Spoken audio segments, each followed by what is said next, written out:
You ever had coriander on an oyster? It's delicious. A little bit of. May as well. You may And as some well. chili. It's already ruined. What do we got to talk about? Dirt Church Radio 8 Station. I'm Matt Raymond. I'm Ali Pottinger. And I'm Andrew McDowell. We're getting so good at that. So good. Another massive week of rage baiting Matthew Raymond on the internet has happened since we last spoke. What rage baited you? We can get into that. The whole thing, the thing that happened, makes me angry for so many reasons. Because but you've got a water off a duck's back sort of outlook on a lot of things in life, but then you've got a few things that just hit that trigger notes, like we all do. So what do you got? What's your big sort of like? How dare you? Like for me, holding hands across the finish line, things like that. Just make me So serious. stupidly angry. Yeah. So it obviously relates to the human being who got dinged for a dirty sample at a race, and I don't remember the person's name or Joyline.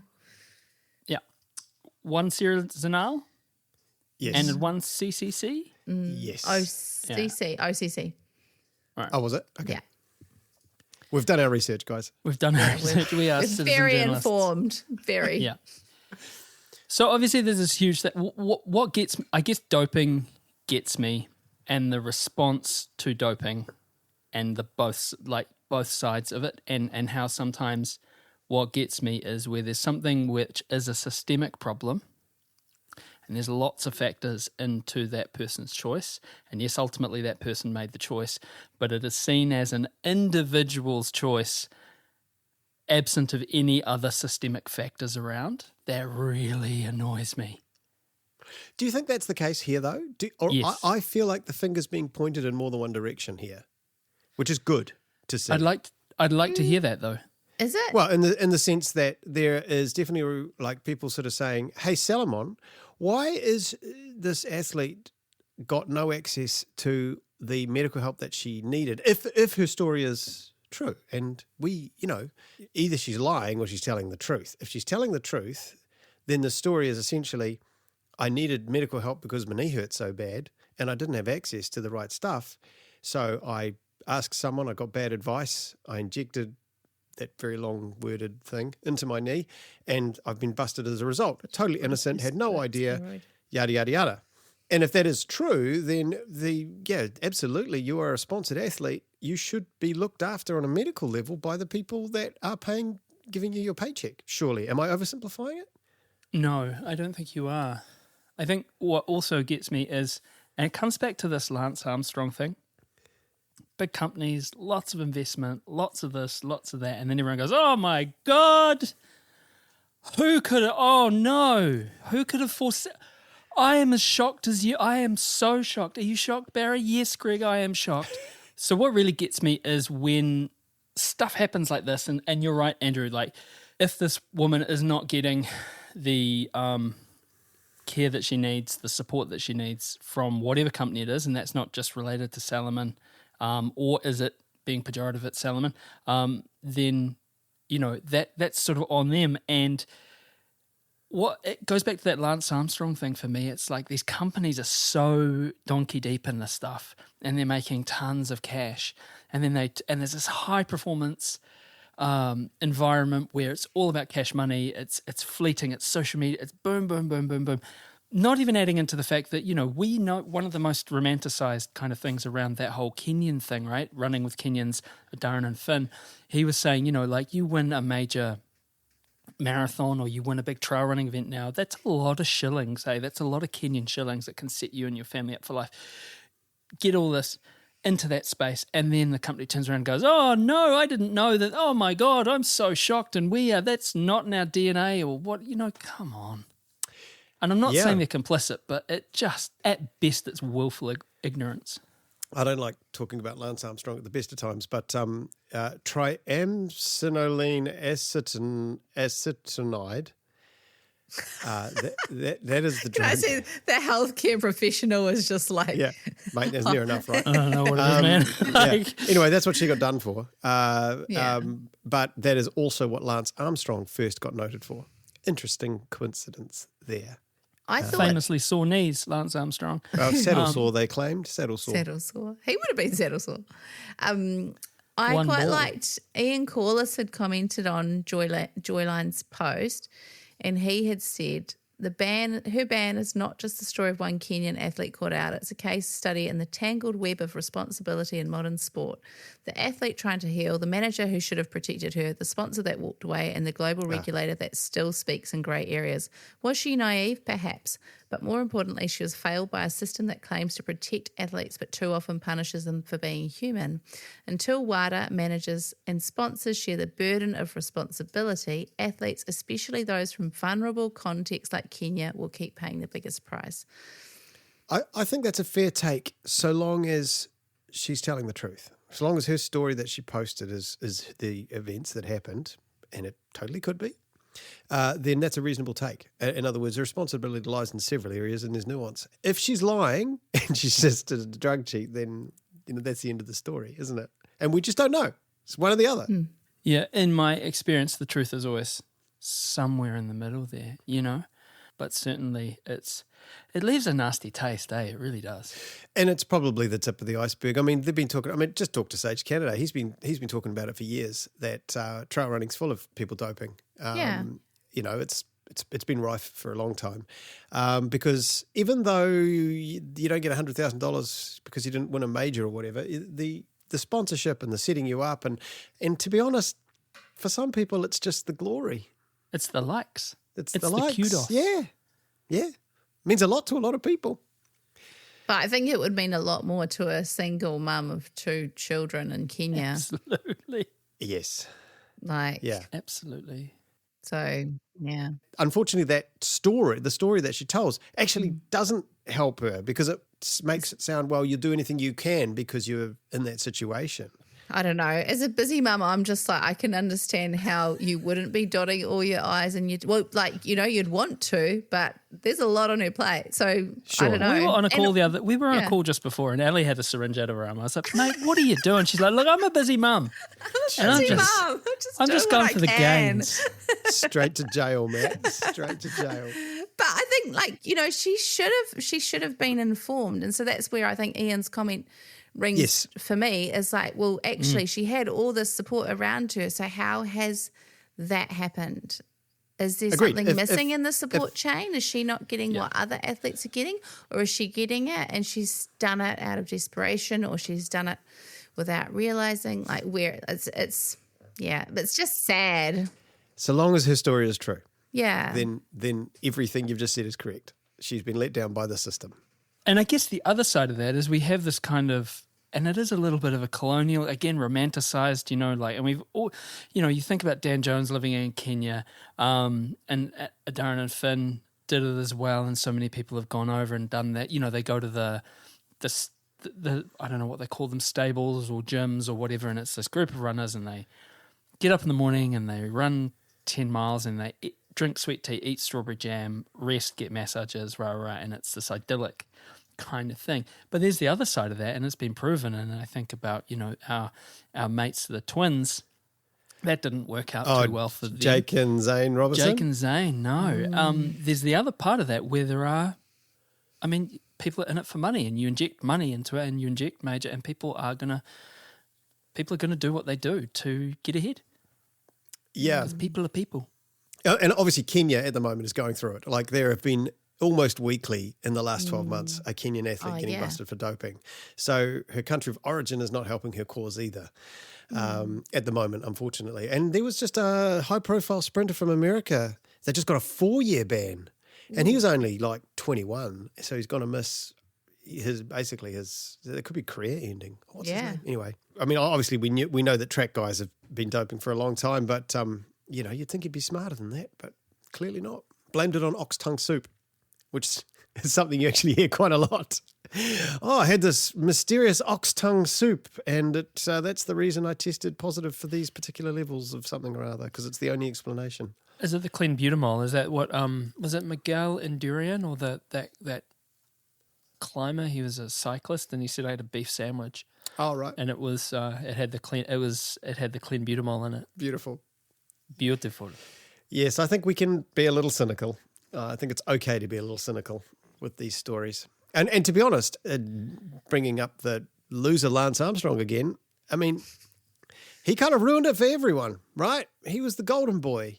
He, like you say, in hindsight, yeah, sure, of course he was. That's a Karen. But at the time, it was like, man, this guy's doing amazing things. You know, cancer survivor, wonderful story. And then suddenly it turns out he's like one of the worst humans ever. And it just means that everyone's story from then on is sort of like, and especially cycling, like you just don't trust anything you see anymore. Yeah, that was crazy. Greg LeMond, who was the kind of, before Armstrong, he was the pinnacle of US cycling. You know, he won, I can't remember how many tours he won. He might have won one or two, but no American had ever kind of got there. Lance Armstrong ruined his career because he sort of was like, hey, this dude's doping at his bike company, at everything. He absolutely smashed him and many, many others. Anyway, enough about that loser. Hey, no, hang on though. Would you, okay, because I had this thing, you know how he pivoted to trail running? Yeah. Yeah. I love the Western States rule, the Lance Armstrong, the rule that Western States made just for Lance Armstrong. Oh, what was it? No Lance Armstrongs? Basically, without saying that, that's what they said. They said, because he turned up to pace somebody one year. This is about 10 years ago. And of course, you know, the whole trail running community was just like, oh, hell no, right? And so they made a rule that was basically, if you have ever been convicted of taking performance-enhancing drugs, you will never be allowed to participate in Western States. That rule didn't exist until Lance Armstrong went and paced. So, yeah, it's definitely the Lance Armstrong rule. See, I would have let him, if he was in New Zealand, I had this little kind of fantasy, what if he rode up to Riveram and put his money down for Riveram? Sure, yep, okay. I would have let him run. Would you? Yeah. Well, there's nothing in the rules. This is I would have let David Bain if David Bain had turned up as well. Because, what a random example. But it's guilty until proven innocent until proven guilty, right? Like, sure. That's the thing. It would have guaranteed that everyone would have turned up to race Lance Armstrong, to beat Lance Armstrong. You can't tell me that you wouldn't have turned up to that Riveram Andrew McDowell just like I can tell you right now, I would not have turned up to that if he was running. You would not have turned up. You would have boycotted it. He came to Auckland and he did some run on the waterfront, and I thought to myself... No, it was a cycling event. No, he did. He went for a run. Yeah. And I thought to myself, I couldn't think of a place I would like to least be is wherever he is on the waterfront right now. Wouldn't you have got the chance to like totally destroy him and like go like, hell yeah? No. I don't want to be anywhere near people like that. I was more picturing Andrew with a sign. Andrew with a sign that's got like maybe protesting. This is not okay. Boo. Yeah. Go f yourself, Lance. Absolutely. He's got strong feelings. Andrew. I have very strong feelings about what he did to that sport. Yes, absolutely. But then in some ways, is it a catalyst for it to become cleaner? Because he shows no remorse either, by the way. Sorry. It's the no remorse as well as possibly what bothers me more than anything. But that's what we loved about him though, right? When we thought he was clean, we loved the fact that he was narcissistic. Like that was part of his appeal. The fact that he was this brash Texan, you know, he had bigger handlebars than anyone else. He'd been a pro, he'd been a world champ age group triathlete. We get onto age groups in a second. And he... Something much more fun. We didn't, because I am not water off a duck's back. I'm a very sensitive little boy. But that's what people loved about him. And that's the other side of that coin. He's like, yeah, of course I don't have remorse. I don't feel remorse for anything. But that's what you liked about me when I was... That photo of him lying on his giant couch with... This is after he'd confessed everything with his 7 jerseys and things on the wall, just saying, just hanging out with my jerseys or whatever it was. That was just like, oh, you piece of shit. You absolute piece of shit. No remorse, ruined people's lives, and you have the nerve and the gall to post that picture. You can f*** off Lance Armstrong. Anyway, yeah. And I would say that to his face. He wouldn't give it, but I would say it to his face. Because he doesn't care, because he's a psychopath. One man's opinion. Andrew McDowell's the... Oh, that's my very, very strong opinion. I'll have to put a lot of Rigby barks in there. Oh, my God. Yeah, you do. And I hope you do. It'll be amazing. Sorry, Ellie. No, I just feel sad for the athletes that don't get that moment, you know, like that would have been on the podium, that would have been able to celebrate that. And that's sort of another aspect of it that I feel really sad for people because, you know, they work so hard, they've earned it. You know, that happened to Valerie Adams, Nick Willis. Yes. They both, I mean, I had like one of those old 1950s moments because I'd watched the Olympics. This is back when Valerie had thrown for silver. And then overnight, it had been upgraded to gold because the person who had thrown The gold, Belarusian. I didn't know any of this. And at the supermarket the next morning, there was the old newspaper stand with Valerie gets gold on it. And I went, oh, wow, she got gold. And then random passerby beside me goes, oh, yes, so she did. Oh, wow, great. And then we just had our little 1950s moment as we marveled at the headline on the newspaper rack. Simpler times. It was simpler time. You put in the show notes about running post-event funks. Anyone would like to discuss? Was it Francesco Papi? He had kind of talked about how, you know, he'd had this big kind of sadness, I guess, after his CCC win, I think. I just thought, you know, probably a good chat talking about post-race funks and how to deal with it because a lot of people, like I always say to athletes that we work with, you know, like often kind of that Tuesday, Wednesday after your big race that you spent so long working towards and then you're just kind of like, oh, now what? You know, like all the social media glory's gone, your tired body's still there, the thing that you've worked so hard towards is done. I don't know, what do you guys think? Well, I've been in a post-race funk for about 7 months now, so I'm going through it. I'm getting better, but still.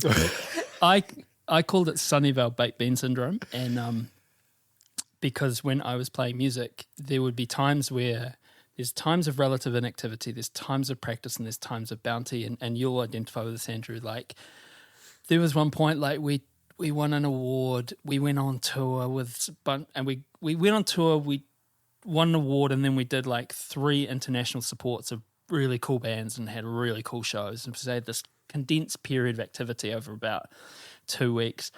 And then on the Monday following, I was sitting in my house in Sunnyvale looking after my 2-year-old, and I'd go to the fridge to heat up some baked beans, which he loved, and no one applauded. And it's quite gutting. it's quite... That's so good. You must clap. When I present you baked beans, you must clap. No, but, you know, like you do anything. And Andrew, you'll identify with this, right? Like it's an intensely validating Sometimes it's faster than that. I mean, if just keeping the live gigging metaphor going, I've been on stage and played to tens of thousands of people. They're screaming. They're having a great time. Everyone is loving it. And you're like, yeah, I'm the man. Whoa, and you're awesome and I'm awesome and everyone's awesome. And then you finish your final song and you walk off stage and there's just like 4 people standing there with their arms folded, bored out of their minds, and they can't wait for you to get out of the way so they can reset the stage or something. And then you walk down these stairs and nobody gives a shit. And you're just back to being, and this is 10 seconds, you know, from I'm awesome to no one cares. So, it's, post-race blues is definitely a thing. just keep chasing the dragon.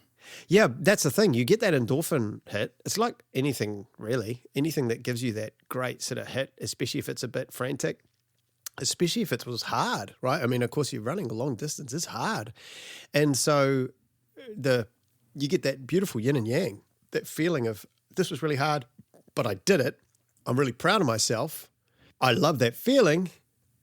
How do I get that again? And you don't need to ask the how do I get that again feeling usually for a few days. And then you go, oh no. So that's why everyone always signs up to another race to try and get that kick again. We've recently had a conversation with a very, very smart runner, very smart, and in the 1950s sense, like they're quite good at it. And I'm gonna embargo the name. Okay. And they were just speaking really openly, and they're one of the first elites who I've ever heard just really openly say running can be an addiction with all the kind of harm that brings. You know, like Yeah. I was like, bang on, babe. That was amazing. Yeah, smart. But it was, I've, again, not heard a pro say that, right? Like, Honestly, it takes a long time because, you know, I would love to run for 2.5 hours every day if my body would let me and if time would let me and life would let me. I'd get in my car and I'd Yeah, drive me to the mountains, and that's what I would do every day if that's how life was. So if that's what your addiction wants to do, then you're constantly trying to do your best to sort of feed it to that level. And it's taken me a long time to sort of head out the door, and if something's not quite right, to sort of go, okay, I'll just turn around and go home. Then it's not my day. Like yesterday, I did a 3-kilometre run. I intended to do a 20-kilometre run, and I was really after a nice round number for my weekly distance. So all of that sort of getting your fix. I was trying to tick all of those boxes. Did you put that on Strava, Andrew? I actually did. Yes. Yes. Yeah, I actually did. I didn't give you kudos because it was under 4K. God. Yeah, I'm no, going good, there. good. That's right. Thank you. Keep it real, Matt. I didn't actually say I haven't been on Strava. But don't give it kudos. But it was just simply going, oh no, ankle's not right, feels awful. Flag it. Don't worry about any of those numbers you're trying to hit or any of that. Just go home and you'll be so much happier for it in the long run. But boy, it is hard because, the kudos, the addiction, all of that, we're all human. How do you manage it, Ali? What do you struggle with it? It's been a while, Matt, to be honest. And I don't know, like I think I definitely feel a low, but I think I just recognize it as it is what it is. Like know that it's probably going to come, and to go, oh yeah, this is a normal part of the process. And I guess it's also kind of going like a case of planning for it and going, well, what can I do after that? Like, are there things that I can look forward to? And so whether it's going, I'll lock something else in fun that's exciting for me, and it doesn't have to be running related, believe it or not. What? I know. But, like, What else is there? Exactly. And maybe that's part of it too, is like recognizing actually like this is just one part of my personality, and I can celebrate the dishing up baked beans or like being a friend and spending time with my friends, or going and running a different awesome trail, or learning to sew, or whatever it is, something else that kind of stokes the fire. Or Are you learning to sew? I have done a little bit recently, yeah. Trying to. Yeah. So I had it yesterday and I've been on annual leave for 2 weeks, and my life has been for the last 2 weeks, and you kind of move through, you think, I did shift work for 20 years. So there was a good amount of time where I was running for 90 minutes, 2 hours a day in Riverhead Forest most days of the week, because I was on shift and everyone was at school, and I'd done the vacuuming and made dinner. So what was there else for me to do but to go out before work and get after it? And I didn't actually anticipate going on to Monday to Friday for the last couple of years, how much I missed that. And I was having these great runs all week. I was so enjoying everything. And then the weekend condensed down. It got very busy. And had this window. I'm in my gear. I'm like, hell yeah, I'm going out. I'm really looking forward to this. It's going to be awesome. And Lola's like doing this creative business that is going very well at the moment, making I don't know if you've seen the hoodies she makes. they're cool. She's smashing it. And she's like, I need you to take me to get some thread and some fabric because I've run out and I can't do this. And it was a thing that just went away. And it was so nice to not have a lingering sense of resentment for that. Which I would have in the past, is that thing of like, oh, you've kind of robbed me of this. It's that thing of I had my time and my priority shifted, and it was actually, that's a nice space to be in. Like, it took me a long time to get there, because I would have been that guy going, oh, God, Lola, can't you just, I'll do this, or I'll... Imagine the drive to the thread shop. Oh, I can't believe you've robbed me of my afternoon run. Absolutely, 100%, Andrew. I'll be honest, I'll put my hand on my heart and say there's a time in my life I absolutely would have felt that. And apart from the fact of already being lubed up and then having to put civilian clothes on. I didn't take the corners too fast. That's right. Sliding off my seat. Oh, no, no. You know that feeling where you're ready to go and then you have to put civilian clothes on and you're like, ugh. You don't have to put civilian clothes No, you don't have to. I chose to because, the bright pink little 2-inch splits, mate. Get out and those. Exactly. Yeah. Exactly. It was the bowl running denim, acid wash denim ones in a 1-inch split. Disgusting. So yeah, the post-race blues is definitely a thing. It's perfectly normal to feel it. You've basically had a massive endorphin rush. You've met or you've caught up with so many people. It is a wonderful feeling. Race weekends, a huge amount of it is about, as we all know, it's about the people. It's about the community. Plus, you've hopefully crushed your goals. And man, I mean, it's unbeatable, right? It's an unbeatable feeling. So of course, you got to come down at some point, and you wouldn't want to feel like that every day. I think you go crazy. No. And look, I work with people who feel like that every day, and they go crazy. Yeah. Because there has to be a reset. Because you if you're charging on that much dopamine, that much serotonin, you're going to go mad. So it's not sustainable. I see here someone's posited a question about age groups. Yeah. Go, Ellie. Me. I have strong feelings on this. Yes. What was the actual question that I wrote? I can't even see it.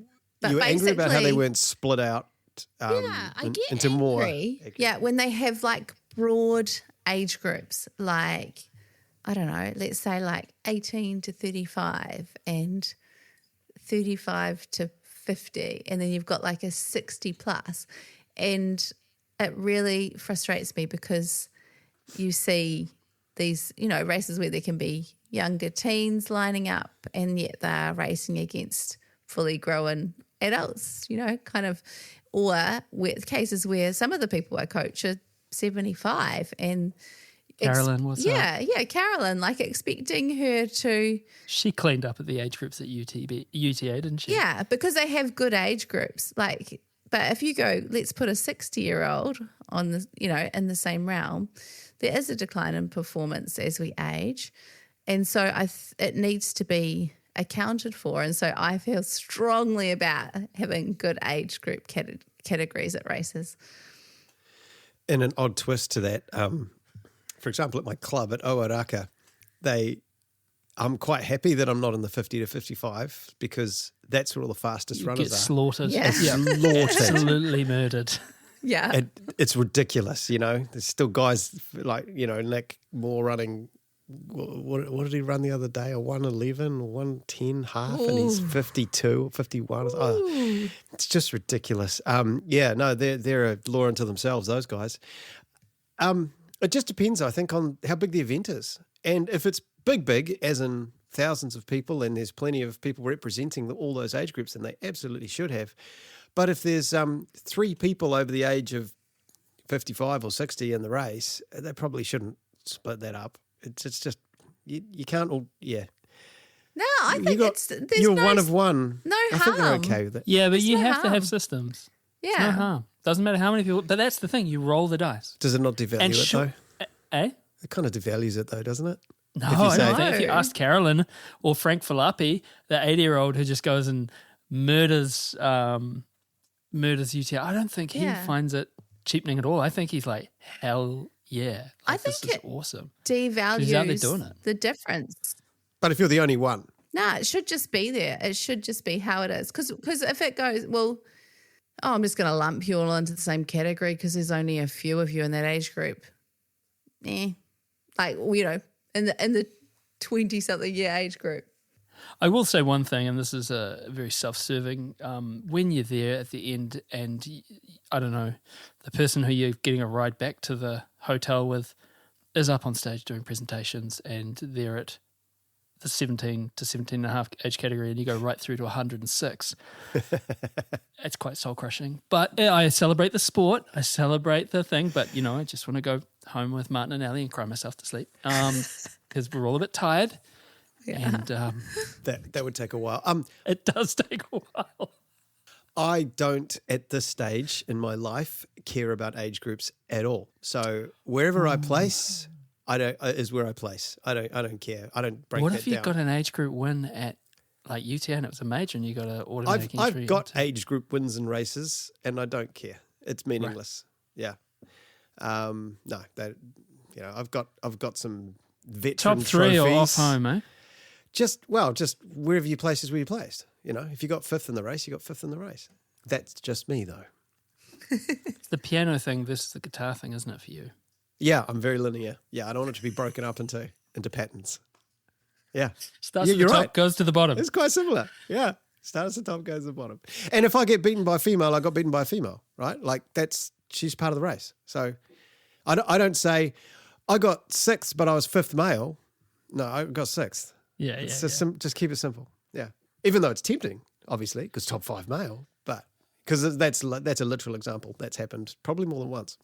But then what about flipping that on its head and say Courtney DeWalsh comes fourth overall at UTMB? Oh, I Is think the she female come- male thing is different. That's a totally different Right. discussion. So as you're opposed to saying age it's not that, like, you will just take your place. group. Yeah. As a male, you take your place. Female can have their category, of course. Yeah. Is that's an unpopular opinion? I don't know. Judging by the silence? I just think they're two separate races happening at the same time. Yeah. So I don't even look at them that way. I'd say, Andrew, you were fifth. I wouldn't go, you were sixth, because it doesn't count. One example I'm thinking of right now is many years ago, Tarawera, 100K. I don't even know what place I came, but I was a kilometre from the finish, and Fiona Hayvice came and she Faye. passed me. She passed me, and I was so pissed off about it. I was like, damn it, and I'm trying to catch her. Yeah, because it's a race, and she's just passed me. So I'm like, damn it, I'm trying to beat her, because she's a great runner, right? So, Yes. and we're both really competitive. So I was like, damn it, and I'm trying to catch her, and I couldn't, right? She's too good. She beat me. And I take that. That's a place I've lost. Absolutely. I'm not going to sort of say, oh, it's okay because she's a female. Hell no. Oh, got people pondering that one. No, what it brings out in me, and this is something that I think of. I came third in a marathon once. It was Berlin, no big deal. Berlin? No, it wasn't Berlin. It wasn't. Oh my God. It wasn't Berlin. Imagine if that but was it was a true. marathon. I just come third in it. Yep. And I came third equal with Leah Ansis, who I really like. She's really cool. I had been battling and running stupidly off the front for the whole race and was leading for a while. Again, it was a different time. I was a lot fitter and blah, blah, blah, blah, blah. And she kind of chewed her way up the field and she was super fit. And I had this thing and I've kind of battled with it ever since. Like, was I really chauvinistic? Like, I was like, do I then try to out-sprint this woman in the last K? Or do I run in with my friend who I really like and we just cross the line together and it's really fun? Were you holding We didn't hands? hold hands, Andrew. We might have held hands. I can't remember. I'm still going to come third if I beat her. So If she beats Yeah. me, if she beats me, which she might have, but I'm better on technical terrain, and she did actually stop to pick up a kid, so I would have sprinted off at that point. I would have snaked her at the end. Picked up a big boulder on the side to match her. Yeah, Diana and the Golden Apples, catch that. It was a kid I'd thrown at her behind me. But I wonder about that. I think about that, not a lot, but I go back and was like, should I have actually given the respect and just gone like, what the heliante, see you later, and duked it out? Or was I being chauvinist? Or was I actually just being like, I get the opportunity to run in with my friend and I really like that. And I don't actually care about, so the inverse of that is I don't care about not beating that person, so maybe I'm not that competitive. the fact that it was your friend muddies the water, because Yes. if it was just a random female, you may have had a Yeah. different approach. So it's a tricky one to tell. I mean, I ditched Kanoka this year at Northburn. Like, I was running with her for a while. She caught me. No, I caught her. Then she caught back up to me. And then we basically were running together towards the end. But she was starting to go a little bit slower. She had a lead over the second female by like an hour or something. But I didn't know where fourth place was for male. So I was a bit worried about getting caught myself. So I was kind of with her and I'm like, it was like 4Ks to go. I'm like, I'm just gonna bolt to the end. I'm not gonna wait for you. Sorry. I'm gonna ditch you. But I will confess I was not thinking about if she beats me, I will be fourth overall. I wasn't really caring about where she was. So in that particular instance, I wasn't treating her as a competitor, mainly because I was mostly worried about getting caught by fourth. So maybe every instance is slightly different. Shooting my own story down, really. I cut that one out. No, that's an excellent story, and I think that's the thing, isn't it? It's different strokes for different strokes. I'm just looking for this photo of me and Leah on the thing to see If you're holding hands. I was holding hands. Was I holding hands? I'm holding By the hands. way- No. Sorry, No. I should finish that story. I did wait for Kanoka at the end before crossing the finish line Aw. because I What, knew that before you fourth crossed wasn't. the finish line. Yeah, I waited for it. I just stood there and waited for it because I knew, because it's like if fourth turns up, I'll cross the finish line. But if he doesn't, Why don't Then you I'll just wait for it. cross and get like a drink or something? Put a jacket on. oh no, because she wasn't far away. She's only like 400 or 500 meters behind me, so it wasn't like a big wait. Okay. So I just waited for her, and then we just crossed together. We did not hold hands. then and you were- weirdly, they gave me like 2 seconds faster than her, which is super strange because we like literally crossed at the same time. So I still beat her. Aha! So you should have really just run with her, is what you're saying. Like I say, I didn't know where fourth was. I No, was true. genuinely worried about fourth. So there's a photo, not holding hands, holding Lily's hand, which is appropriate. I'm going to say because her hands are full, you probably weren't holding hands, yeah. holding the other child. That would have been an awkward handhold if she's holding onto a child and you're also the other trying to child hold as her opposed hand. to you. A childlike adult. Great. Great talk, guys. So we've established Was that everything? Well done, team. I do not have a water off a duck's back mindset. Sure. And yeah, Doping's bad. But it's doping's bad and there's a lot of it. corporate ignorance and willful blindness is also bad. Yes. That might annoy Salomon a bit, but We're not sponsored by Salomon we are not. yet. Yes. I'm not referencing Salomon. I don't I'm like referencing. I don't like Salomon packs. I don't like their little attachment thingies. Oh, hate I them. love them. Too fiddly, way too I fiddly. love The quiver? Cold Come on, man. hands. And I'm not a quiver guy. I just hold my pulse. Like for 30 hours, I just hold my pulse. Yeah. What if you have to get a drink? Well, you got the Maybe that's loop- why you DNF so much. You're like, Wow, get listen my to this pulse guy. on you." Listen to this guy. Where'd that It come got from? dirty. That Wow. was totally, absolutely inaccurate. But just the thought of Yavers. you not holding No, that pole they've in got each loops. hand. They got loops. You just put your hands through the loops and you drink your drink, and then you keep going.